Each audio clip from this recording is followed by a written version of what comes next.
오늘 이 새벽도 우리 구주의 힘과 그의 위로를 비는 새벽이 되면 좋겠습니다. 하나님께서 오늘 우리에게 주시는 말씀은 역대하 32장 24절에서 33절까지입니다. 제가 가진 구약 성경은 701면입니다. 구약 성경 701면 역대하 32장 다 찾으시면 제가 24절, 여러분이 25절 그렇게 교독하겠습니다.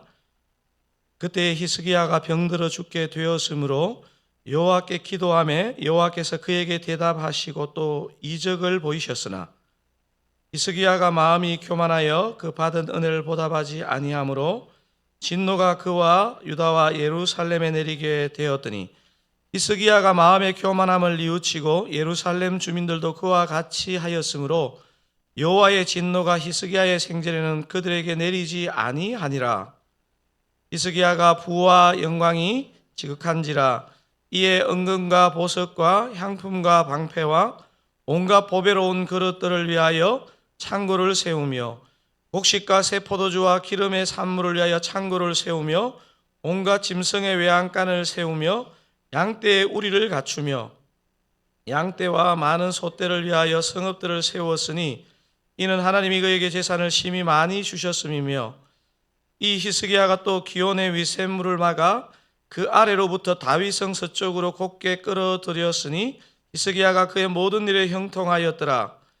그러나 바벨론 방백들이 히스기야에게 서신을 보내어 그 땅에서 나타난 이적을 물을 때에 하나님이 히스기야를 떠나시고 그의 심중에 있는 것을 다 알고자 하사 시험하셨더라. 히스기야의 남은 행적과 그의 모든 선한 일은 아모스의 아들 선지자 이사야의 묵시책과 유다와 이스라엘 11개에 기록되니라. 히스기야가 그의 조상들과 함께 누움에 온 유다와 예루살렘 주민이 그를 다윗 자손의 묘실 중에 높은 곳에 장사하여 그의 죽음에 그에게 경의를 표하였더라. 그의 아들 므낫세가 대신하여 왕이 되니라. 아멘.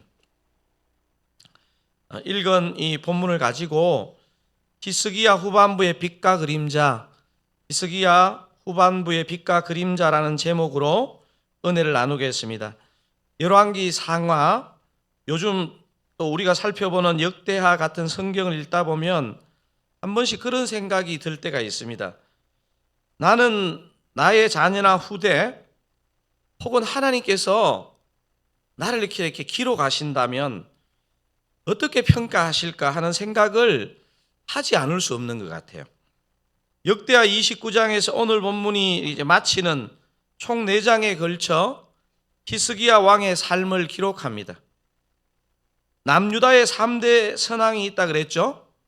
기억나십니까? 여호사밧, 히스기야, 아직 우리가 본문에 나오지 않은 앞으로 나오게 될 요시야, 이 3명이 남유다의 3대 선왕입니다. 어떤 성경학자들은 여호사밧 대신에 아사를 3대 선왕에 넣기도 합니다. 그래서 아사까지, 여호사밧의 아버지 아사까지 합쳐서 4명의 선왕이고, 이렇게 본문을 묵상해 보면 야, 진짜 믿음으로 살았구나 이런 생각이 듭니다. 남유다의 왕을 평가할 때 항상 기준이 되는 왕이 있죠. 누굽니까? 그렇습니다. 다윗입니다. 히스기야의 스토리가 시작되는 역대하 29장을 시작하면서 히스기야를 이렇게 평가합니다. 히스기야가 그의 조상 다윗의 모든 행실과 같이 여호와 보시기에 정직하게 행하여, 이렇게 시작된 히스기야 왕의 이후 일생은 영적으로 거의 완벽에 가깝다 할 만큼 흠잡을 데 없이 믿음으로 살았습니다. 저는 방금 읽은 2절도 은혜가 되지만 그 다음 3절이 참 은혜가 됩니다. 여러분, 역대하 29장 3절 같이 한번 읽어볼까요?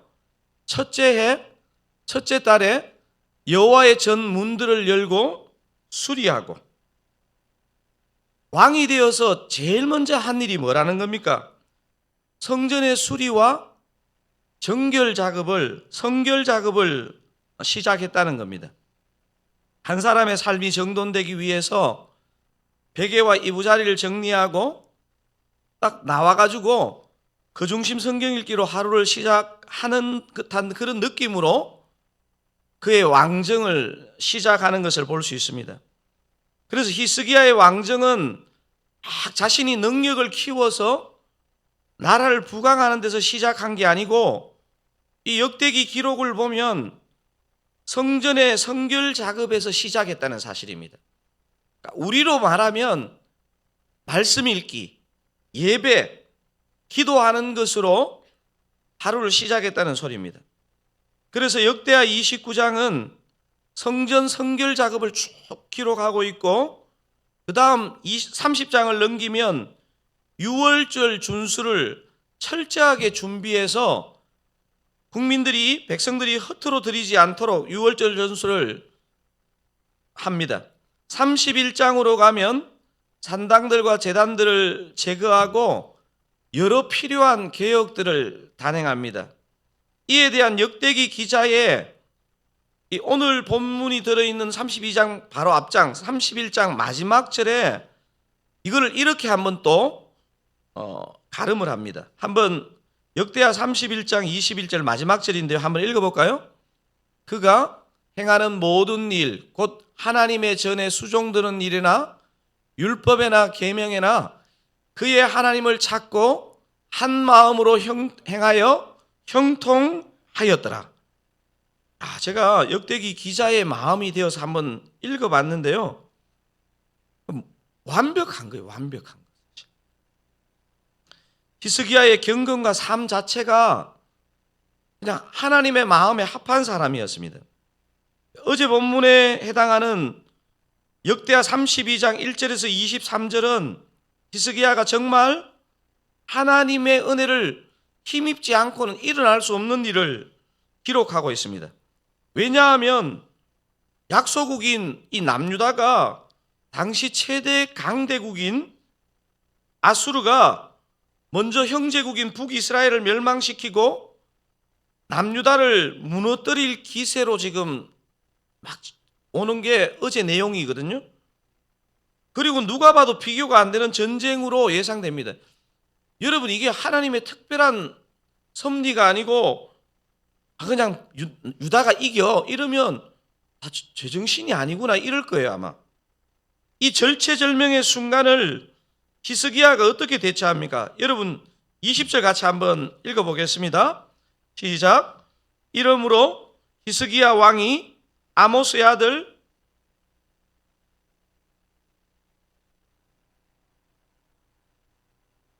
왕이 당시에 가장 영향력 있는 선지자인 이사야와 더불어 하늘을 향하여 부르짖어 기도했다는 것입니다. 은혜기는 한데 기도라는 통로를 통해서 이 일이 일어났는 거죠. 그래서 그 기도의 응답으로 21절에 이렇게 기록하는데 제가 읽어보겠습니다. 여호와께서 한 천사를 보내요. 참, 저런 기록이 여러분 한 천사를 보내었대요.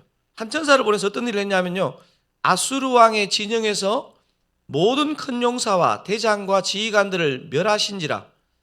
아수르 왕이 낯이 뜨거워 그의 고국으로 돌아갔더니 그의 시내 전에 들어갔을 때에 그의 몸에서 난 자들이 거기서 칼로 죽였더라. 전쟁을 한 게 아니죠. 사실은 천사가 그냥 전쟁을 한 번에 끝냈다는 소리예요. 21절을 기적이라고 부릅니다. 히스기야가 군사력으로 이긴 게 아니고 하나님께서 은혜를 베풀어 주신 것이라는 겁니다. 성경은 성도의 성실함을 가벼이 보지 않지만요, 이런 넉넉한 승리, 전세가 말이 안 되는데 이기는 승리는요, 하나님이 은혜로 도우셔서 된다는 겁니다. 어제 본문 마지막 절이자 오늘 본문 바로 한 절 앞인 23절까지 히스기야는 완벽하게 보였습니다. 여러분, 이게 글의 흐름이 어떤 패턴을 가진가를 보는 게 중요합니다. 한 단어도 중요하지만요, 이 지금 느낌이 어떤 느낌인가를 보는 게 중요한데 어제 23절까지는요, 이게 시험 점수로 얘기하면 전교 1등 100점, 한 문항도 안 틀리고 온 것 같아요. 그냥 사람의 눈으로 볼 때, 우리 23절 한번 읽어볼까요? 여러 사람이 예물을 가지고 예루살렘에 와서 여호와께 드리고 또 보물을 유다 왕 히스기야에게 드린지라. 이후부터 히스기야가 모든 나라의 눈에 존귀하게 되었더라. 말도 안 되는 전쟁을 승리했는 것뿐만 아니고 그 단락을 매듭하면서 마지막에 뭐라고 그럽니까? 이후부터 히스기야가 모든 나라의 눈에 존귀하게 되었더라. 근데 참 신기한 게 있잖아요. 여러분, 세상 사람들의 이 평가로 봤을 때는 23절 32장 23절 저 평가보다 더 받고 싶은 평가가 있을까요? 모든 사람들, 모든 나라의 눈에 존귀하게 되었다. 근데 여러분, 이제 오늘 본문을 쭉 연결해서 읽어보면요, 저 23절이 하나님의 코멘트가 없지만 가장 위험한 지점이라는 거예요. 상대도 되지 않는 전쟁에서 히스기야로 승리하게 하시고, 마지막 색깔 있는 글씨 잠깐만 한번 더 띄워주실래요? 한번 그거를 보시고 오늘 본문을 보는 게 중요합니다. 그 색깔 있는 글씨만 한번 읽어볼게요. 이후부터 히스기야가 모든 나라의 눈에 존귀하게 되었더라. 전쟁에 승리하는 것, 히스기야가 모든 나라의 눈에 존귀하게 된 것, 저게 여러분 한번 생각해 보세요. 히스기야는 말할 것도 없고 우리가 이 성경을 읽는 사람이 봤을 때 저게 히스기야의 실력입니까? 누가 봐도 하나님의 은혜 아닙니까? 사실 저것만이 아니고 히스기야의 삶 전체가 하나님의 은혜입니다. 사랑하는 여러분, 24절 마지막 저 표현이 중요합니다. 이후부터 히스기야가 모든 나라의 눈에 존귀하게 되었더라. 이 영적이던 히스기야의 눈이요, 제가 볼 때 의도적으로 눈이라는 단어를 사용한 거예요. 히스기야의 눈이 자신을 바라보는 주변 사람들의 그 막 부러워하고 존경하는 눈에 의해서 영적인 눈이 멀게 된 것입니다. 이 정도의 일은 자신의 실력이 좀 들어간 것으로 착각하기 시작한 것입니다. 여러분, 저는 히스기야가 막 그 한 번에 의해서 막 거만을 떨고 그랬지 않고, 내 실력이 약간 들어갔나? 하나님도 은혜 주셨지만 나도 열심히 했잖아. 아마 뭐 이 정도의 문을 열었지 않을까 싶습니다. 여러분, 그런데 설명 없이 딱 이렇게 오늘 본문이 시작했습니다. 24절. 그때에 히스기야가 병들어 죽게 되었으므로, 딱 오늘 본문을 시작하면서 그때에 히스기야가 병들어 죽게 되었으므로, 여러분 여기 24절에서 그때라는 부사로 시작하죠. 왜 이 부사 그때를 사용했을까요? 그때가 무슨 때인데요? 아수르와의 전쟁에서 승리하고 히스기야가 모든 나라의 눈에 존귀하게 비친 때겠죠. 히스기야가 모든 나라의 눈에 존귀하게 된 그때, 본문은 설명하고 있지 않지만요, 그때 교만이 들어왔다는 겁니다. 우리가 이사야서를 통해서 아는 것처럼 벽면 기도를 통해 히스기야의 삶이 15년 연장이 됩니다. 여러분, 나중에 이 기도를 통해 15년 연장되는 히스기야의 삶은요, 저는 생각했을 때 이 남유다를 망하게 하는데 사용된 재료가 됩니다. 아마 히스기야의 죽을 병은 요즘으로 말하면요, 성경학자들이 이게 보면 그 종처에 무화과를 이렇게 붙였다고 돼 있잖아요. 아마 후두암 정도일 것이라고 추측합니다. 요즘으로 말하면 암입니다. 그러니까 이제 죽을 병이라 그러는 거죠. 다른 병들은 고칠 수 있거든요. 뭐 이 시대에 어떻게 암을 고칩니까? 왕이지만. 후두암 정도에 해당되는 질병으로 추정되는데 암이 걸렸습니다. 그리고 이사야 선지자도 이사야 38장을 딱 열어보면 히스기야를 찾아가서 딱 그럽니다. 너 이제 죽을 테니까 너 죽음을 준비하고 너 집에 유언을 남겨라, 이렇게 합니다. 이때 히스기야가 얼굴을 벽면으로 향하고 기도하여 15년의 시간을 연장받습니다. 여러분, 그 남유다가 대체적으로 선한 왕들이 많은데 남유다를 망하게 하는데 완전히 결정타를 끼친 왕이 누구냐면요, 이 히스기야가 15년 생명 연장을 할 때 낳게 되는 므낫세입니다. 므낫세. 저는 이거를 묵상할 때마다요, 이 생명 연장, 우리가 오래 산다는 게 그렇게 좋은 것만 아닌 것 같아요. 히스기야를 보면 사실 이 15년을 더 살지 않고요, 하나님 앞에 그냥 갔으면 정말 막 다윗만큼 존경받는 왕이 되었을 텐데, 그래서 여러분 오늘 이 우리가 마지막에 읽었던, 사실 사람들은 이게 좋은 것만 보고 싶거든요.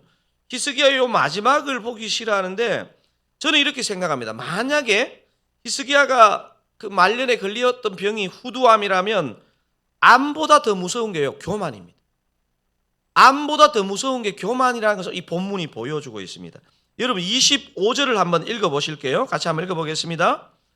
히스기야가 마음이 교만하여 그 받은 은혜를 보답하지 아니하므로 진노가 그와 유다와 예루살렘에 내리게 되었더니, 요 지금 25절의 표현은 아마 후두암이 낫고도 보인 그 히스기야의 반응이고 그에 대한 하나님과 역대기 기자의 평가입니다.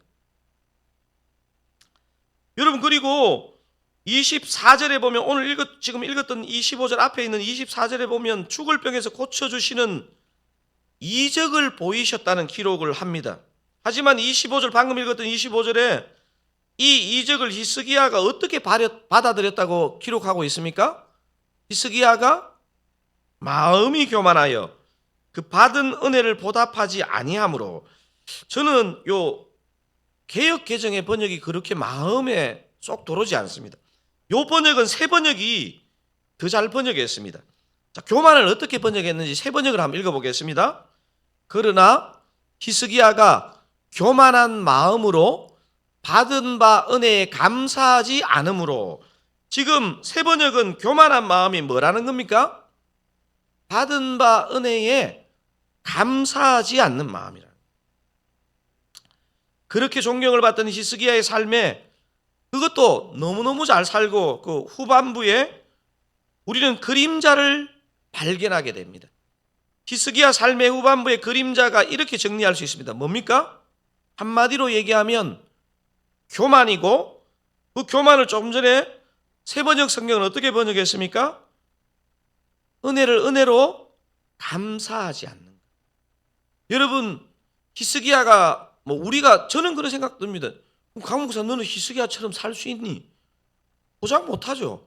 우리 중에 누가 히스기야보다 더 잘 살았다고 혹은 더 잘 살 거라고 보장하겠습니까? 그런데 역대기 기록은요, 남유다의 3대 선왕에 해당되는 이 히스기야의 이 후반부를 삶의 그림자라는 거예요. 왜? 교만 때문에. 교만은 뭔데요? 은혜를 은혜로 감사하지 않는 것. 제가 좀 전에 그런 말씀 드렸잖아요. 히스기야의 삶을 볼 때 암보다 더 무서운 게 있다면 교만입니다. 여러분, 아무도 안 놀라시는데 진짜 암보다 더 무서운 게 교만입니다.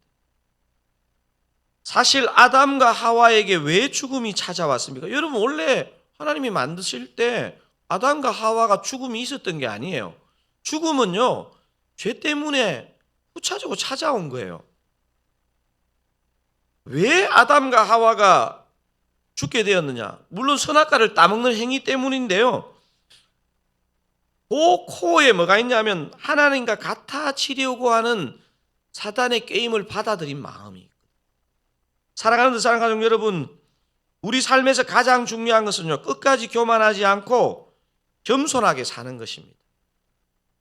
저 같은 목회자에게 있어 목회를 잘하는 것은 그는 진짜 은혜고 선물이고요, 제일 중요한 것은 은퇴할 때까지 겸손한 것. 저는 그렇게 확신합니다. 이렇게 괜찮은 왕에도 교만이 임하니까 자신은 말할 것도 없고 유다와 예루살렘에 하나님의 진노가 내리게 되었다고 오늘 본문이 표현하고 있습니다. 그래서 일이 잘 풀리고 일이 잘 되는 것보다 더 중요하고 더 우선적인 것은 뭐냐면요, 교만하지 않고 겸손함을 유지하는 겁니다. 제가 옛날에 얘기했는지 모르겠는데 제가 내수동교에서 진짜 존경했던 그 선배 커플이 있거든요. 지금 이제 신학교 교수를 하면서 목회를 하는데 원래 영국에 계속 있다가 있는데 우리가 그랬습니다. 대학부에서 너무 탁월한 두 선배가 결혼하니까 세기의 결혼이라 이러면서 우리가 그 집들이 할 때 가서 물어봤거든요. 형님 솔직하게 한번 얘기해 보세요. 아기를 낳아가지고 아기를 키울 때 그 첫째를 낳았을 때네요. 가가지고 집에 가가지고 애를 낳고 우리 초대를 내가 갔는데 그 애를 놓고 막 애도 궁금하잖아요. 어떤 애가 태어난지 그 세기의 결혼에 어떻게 뭘 기도하세요 하니까 끝까지 겸손하는 거예요. 이 선배가 우리한테 그때 저는 막 이래서 막 이것도 기도하고 저것도 이런 걸 생각했거든요. 이 세기의 결혼이니까 궁금하잖아요. 세기의 결혼해서 낳은 애니까. 그런데 끝까지 겸손한 거예요. 끝까지 겸손한 거예요. 사랑하는 사랑하는 여러분, 저와 여러분의 생애 끝까지 겸손하기를 주님의 이름으로 축원드립니다.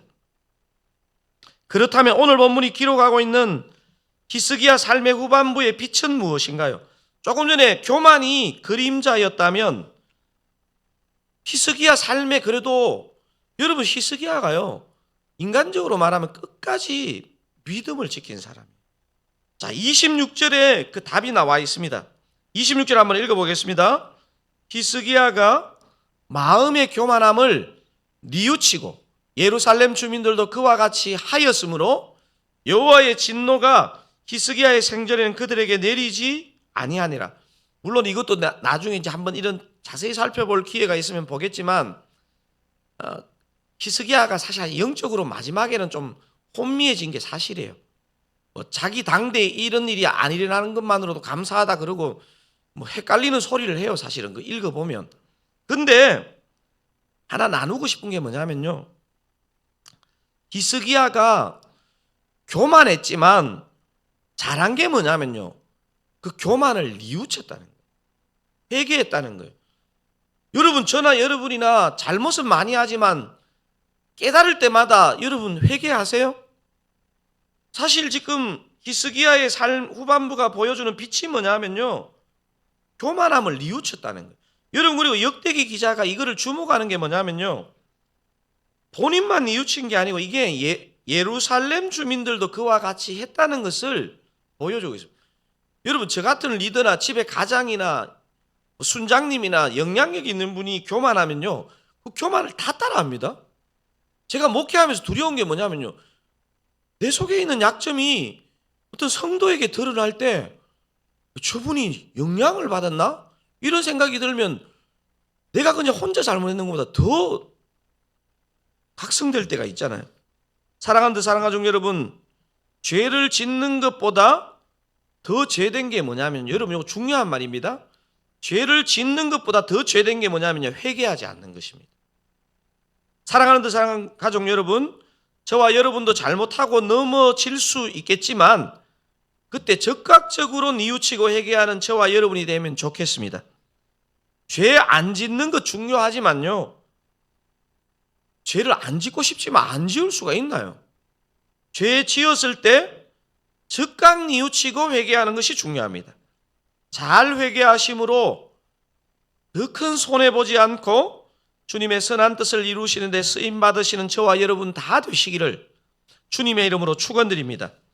우리 처음에 우리 시작했던 찬양 너 시험을 당해 1절만 하고 그리고 후렴 한 번 더 부르고 우리 기도하겠습니다.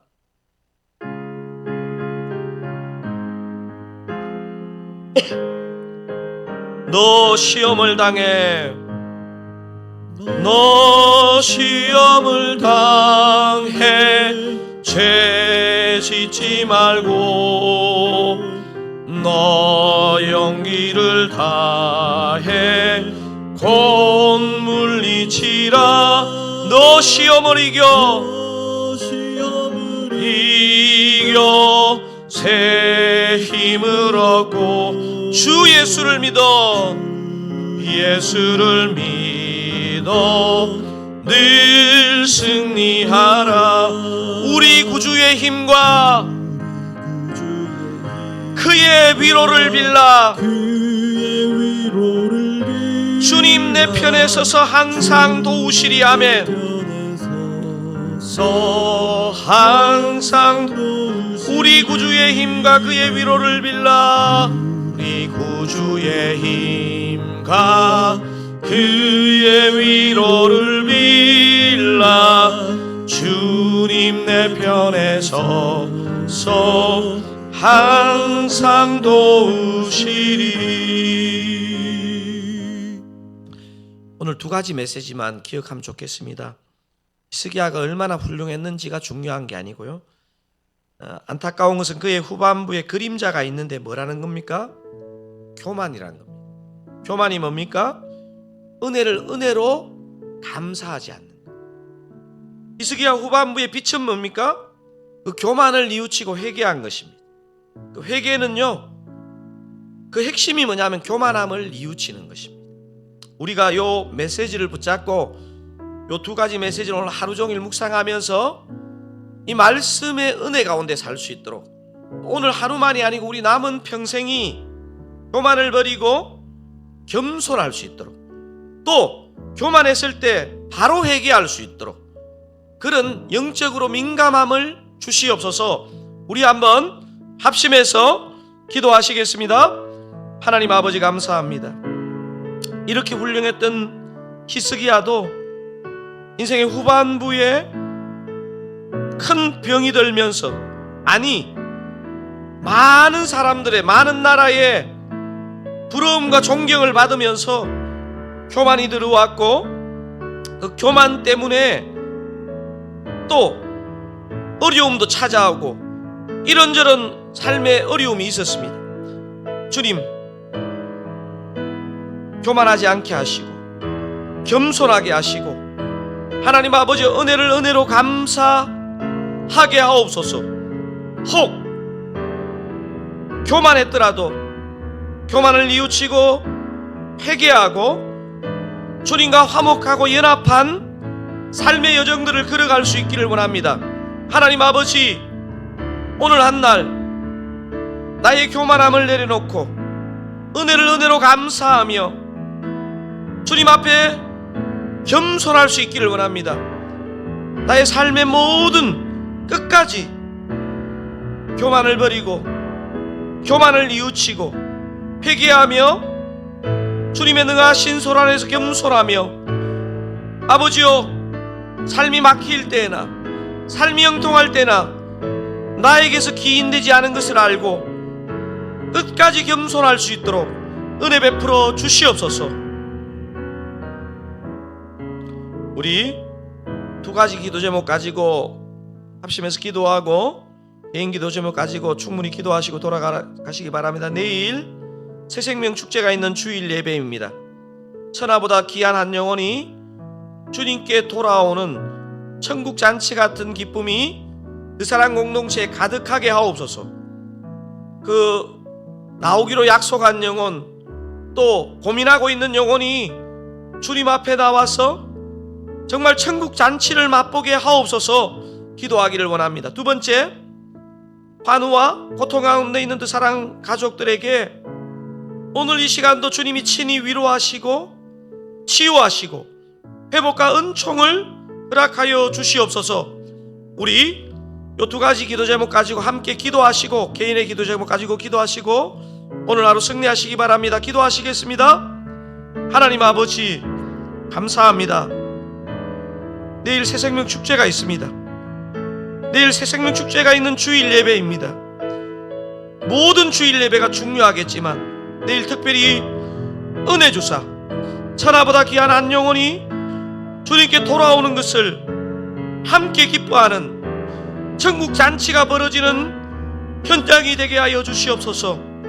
하나님 아버지, 전도하려고 하는 자들, 오기로 소통한 자들이 올 수 있는 마음과 환경과 여건을 허락하여 주시고, 하나님 아버지, 우리의 한 사람 한 사람의 환대가, 예배를 통한 환대가 그 마음의 빛으로 임할 수 있게 하여 주시옵소서.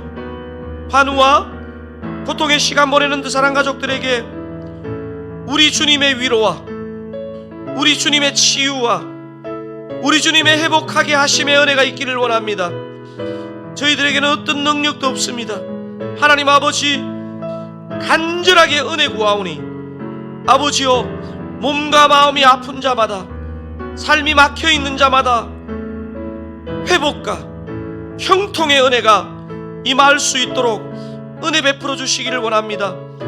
우리 여러 기도 제목 가지고 나오신 우리 성도님들, 그 마음을 만지시고 열어주시고 간구와 중보의 제목을 허락하시며 간구와 중보의 영을 부어주시기를 원합니다. 주의 은혜로 함께하여 주시옵소서. 우리 구주의 힘과 그의 위로를 간절하게 비는 이 시간 되게 하여 주시옵소서. 주님, 새 힘을 주시고 하늘 능력을 입혀 주시옵소서. 은혜로 함께하여 주시옵소서.